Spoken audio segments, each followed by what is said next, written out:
Welcome to the Cabral Concept, where board-certified naturopath and integrative health practitioner Dr. Stephen Cabral shares how he was diagnosed at the age of 17 with a life-altering illness and given no hope for recovery. It was only after studying and traveling all over the world did he discover how to combine ancient Ayurvedic healing practices with state-of-the-art naturopathic and functional medicine to fully rebalance the body and re-energize it with life. It's time to discover how to get well, lose weight, and finally feel alive again. And now, here's your host, Dr. Stephen Cabral.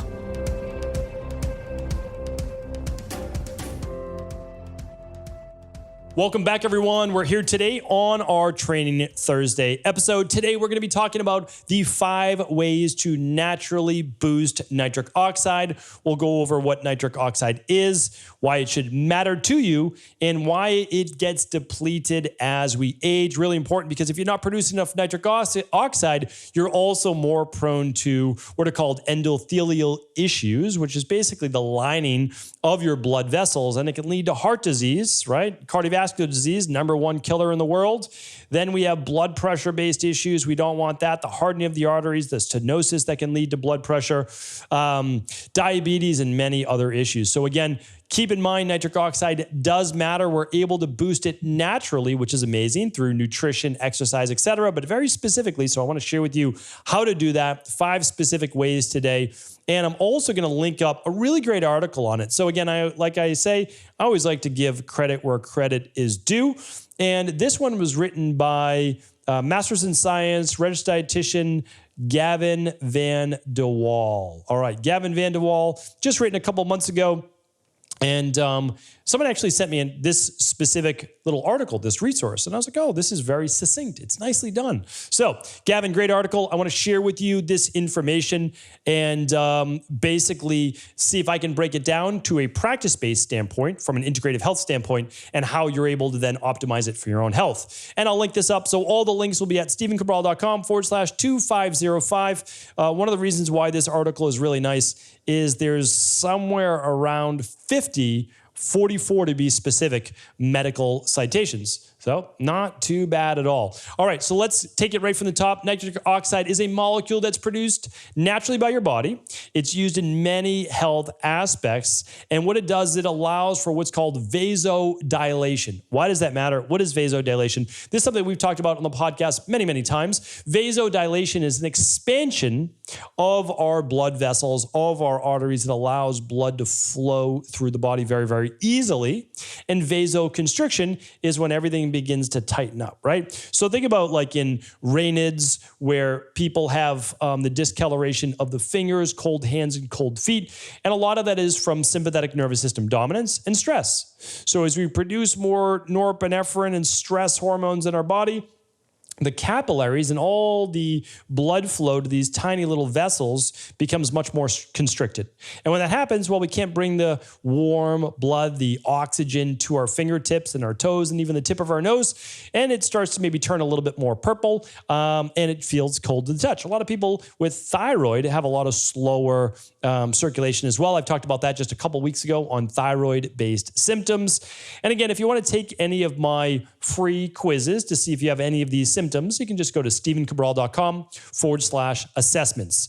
All right, but nitric oxide is extremely important for overall blood flow. It brings nutrients to the different areas of your body and allows oxygen to travel throughout your body as well. Oxygen, extremely important because it also helps to squelch overall levels of inflammation and free radical damage. So, some of the common issues that you see with low nitric oxide production oftentimes can be allergies, asthma. It can even be sometimes headaches because it can work in reverse as well. Heart disease, blood pressure issues, dementia-based issues, lots of inflammation in the body, and erectile dysfunction in men.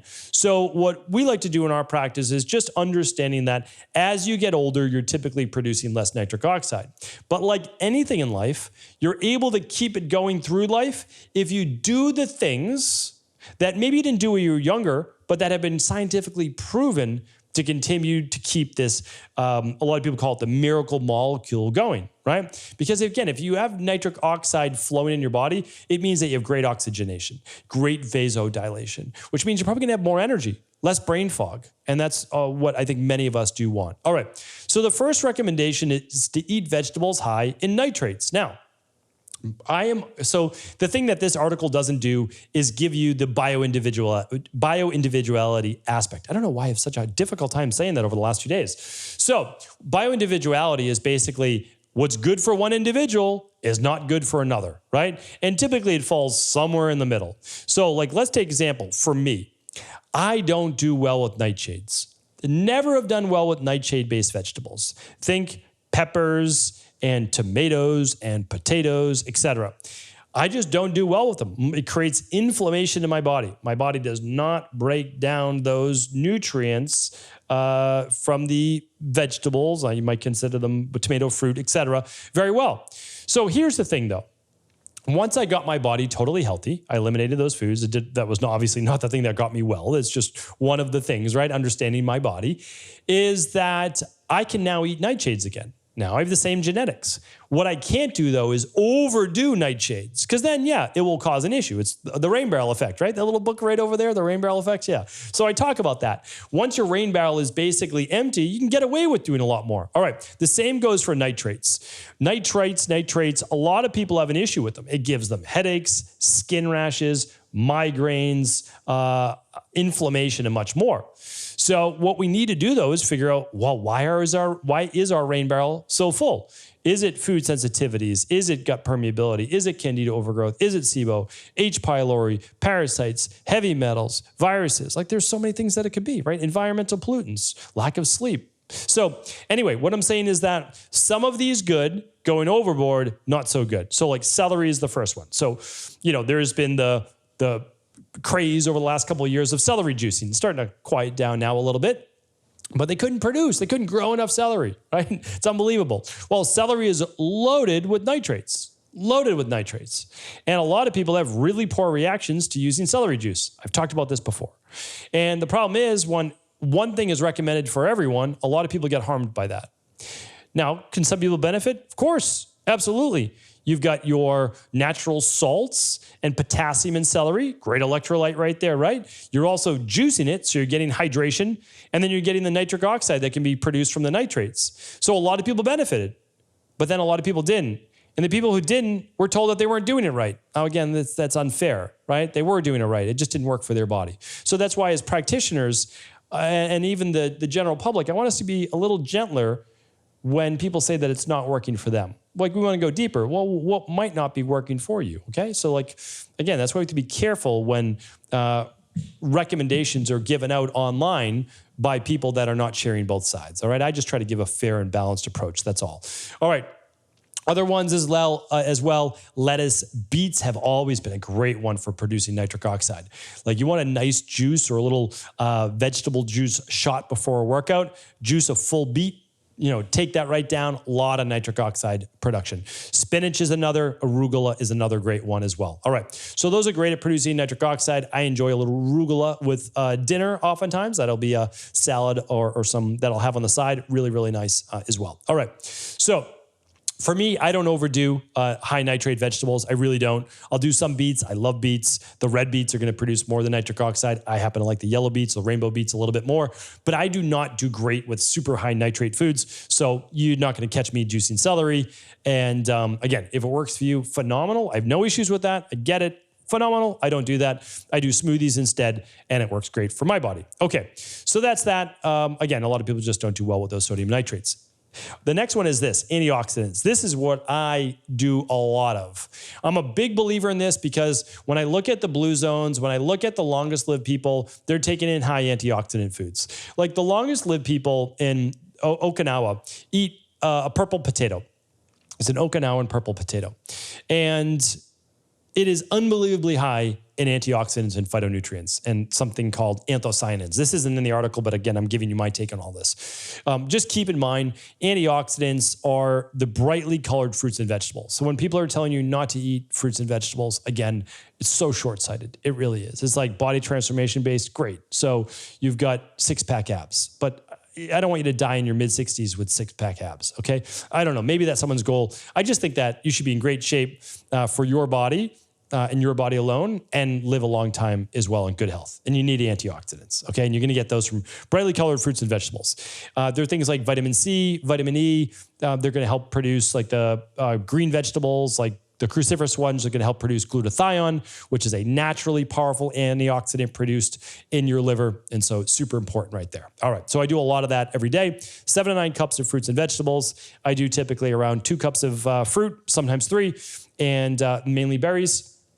But not all. I use some banana and other items in there as well. And then I get about 5 to 6 cups of vegetables per day. So I'm right at that 9 typically per day. All right, so again, I do a lot of that. I use the daily fruit and vegetable blend for additional antioxidants, and that's about it.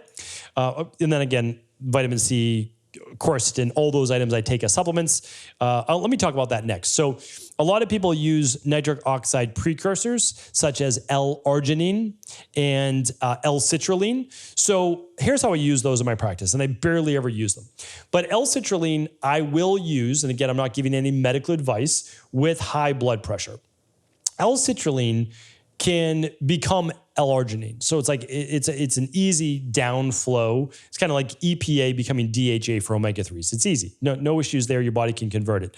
L-arginine, though, is for a lot of people use that before a workout to help improve oxygen and the pump, right, in the gym. So those are things that you can do. There's the L-arginine NO pathway. When you hear NO, it's just, nitric oxide.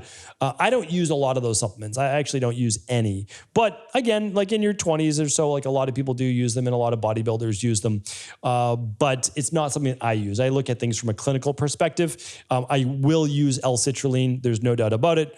But just because it's going to allow for more NO and more circulation and improving that. But anyway, that's neither here nor there. What I use for antioxidants, though, are things like Histpro. That's one of my favorites. So it's going to have vitamin C and it's going to have quercetin in them. Very powerful antioxidants. Those help to squelch free radical damage, and free radicals destroy nitric oxide. So in a roundabout kind of way, you're making more nitric oxide because you're allowing it to stay in your bloodstream longer. All right. So hopefully that makes sense. This was an interesting one. So this was one that I learned from this article, and I never even thought about it. So I always love to share what I'm learning as well. So I don't use mouthwash. I know a lot of people do. I certainly do oil pulling. I have no issues with that. I think it's fantastic. It's obviously been taught for 6,000 years in Ayurvedic medicine. But mouthwash, which a lot of people do use, kills bacteria in the mouth, which is why you get more fresh breath. The problem is it may not last that long because it kills good bacteria as well. And I learned that many years ago not to use mouthwash like a Listerine or a Scope, et cetera, because the alcohol is actually going to destroy the good bacteria in your mouth. And you don't want that because it's terrible for your gums. It's terrible for the enamel on your teeth. It's terrible for cavities. Like, it's not good. Oil pulling is much better. And then just brushing and flossing your teeth. And then just not taking in processed like sugar food. So that's that. And it says here, research shows that mouthwash kills the oral bacteria needed to produce nitric oxide for up to 12 hours. So literally after you mouthwash, and if you mouthwash twice a day, you're killing the bacteria in your mouth all day long. Not ideal. So this leads to a decrease in nitric oxide production, and in some instances, an increase in blood pressure. Mouthwash could cause blood pressure. I should probably talk about that on my Friday review. That's outrageous, right? It's crazy. I'm going to actually do that for my Friday review. So I love being able to teach what I'm learning as well. So the detrimental effects of mouthwash on nitric oxide production may even contribute to the development of diabetes, which is characterized by malfunctions in insulin production and action. All right, we don't have to go through all this as well, but another study found that those who use mouthwash at least twice daily were 49% more likely to develop diabetes than those who have never used mouthwash. This is unbelievable. So, you know what I'm going to do? There are 6 studies on this.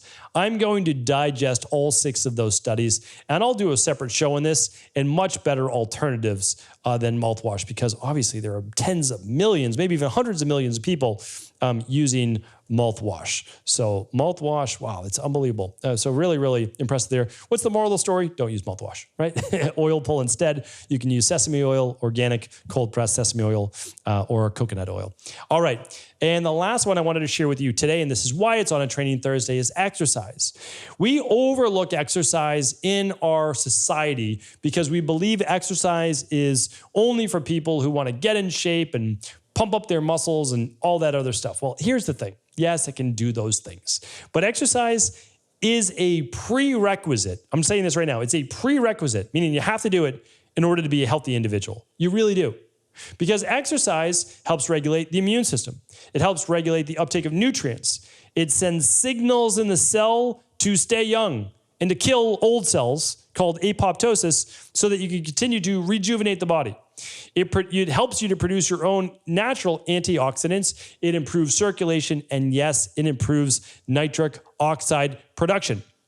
So as your body is exercising, ideally with weights, but running also works, sprinting, your body is contracting the muscles and then releasing and relaxing. That constriction of blood and then massive release of blood, like with squats and deadlifts and lunges and these types of things, is absolutely phenomenal at helping with what's called the endothelial tissue. I've just talked about this in the very beginning of the show. We're coming full circle. The endothelial tissue is what's going to allow you to move blood through the extremities, from all the way down to your fingertips and toes, all the way back to your heart.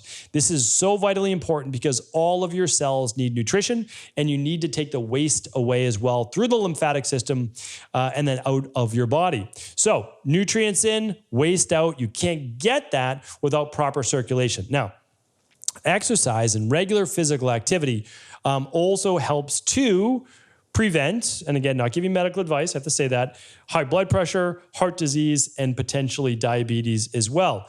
So how does it do that? Improves endothelial tissue function. Endothelial tissue enables the production of nitric oxide, and the cycle continues. Poor endothelial tissue function, poor nitric oxide production. Poor nitric oxide production means hardening of the tissues and poor circulation as well. So it kind of works in all directions. Let me just share with you a study. The benefits of exercise on endothelial health and nitric oxide production can be seen in as little as 10 weeks. When exercising for 30 minutes at least 3 times a week. Again, if you've read The Rain Barrel Effect, if you listen to the Cabral concept long enough, you've heard me say 3 times a week is the minimum, Monday, Wednesday, and Friday. All right, so just exercise Monday, Wednesday, Friday for 30 minutes. It could be 20 minutes with weights, 20 minutes cardio, however you want to do it. 15 minutes with weights, 15 minutes of high-intensity interval training or sprint training, like all of that works. So that includes, though, getting your daily walking, your 10,000 steps a day, minimum of 7,000, but around 10 if you can do it, and then 3 times a week. If you do this, I'm telling you right now, it is going to give you some of the greatest odds for living not just a long life, but a healthy life, which is really what it's all about as well. Hopefully today's show was helpful. If it was, always feel free to share this show with anyone you believe it can serve, and all of the takeaways and the links will be at stephencabral.com/2505. Take care, everybody. Ever wonder what the best sauna, blue blockers, sleep trackers, wake lights, salt lamps, or other health gadgets are? Or what about the top non-toxic mattresses, sheets, soaps, bath products, toothpaste, and cookware? Or would you like to know the cleanest choices for hemp parts, meal delivery services, supplements, and much more?